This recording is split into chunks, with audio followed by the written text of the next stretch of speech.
السلام عليكم ورحمة الله تعالى وبركاته. مرحبا بكم معنا اليوم في فيديو جديد. الفيديو ديال اليوم غادي يكون عبارة عن عصير اعتمدوه في رمضان كيجي زوين. المكونات ديالو الحامض والتفاح. غادي نحتاجو في هذا العصير الخمسة ديال التفاحات، غادي ناخذهم ونقيهم نحيد لهم القشر ديالهم، وغادي نديرهم في الكاس ديال العصير باش نطحنهم. غادي نضيف ليهم 2 معالق كبار ديال مركز الحامض. انا مركز الحامض كنديرو هكا في المجمد، كيكون واجد، كيسهل عليك انك توجدي العصير بسرعه. كتجبديه وكتقشري الفواكه اللي عندك وتطحنيهم.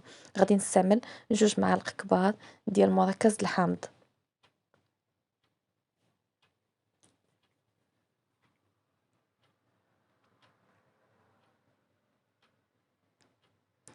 انا هنا غادي يبان لكم ما درتش السكر، علاش؟ لانه مركز الحامض فيه السكر. غادي نخليه حتى نذوق وعاد نزيد كميه قليله من السكر، ما غنحتاجش بزاف.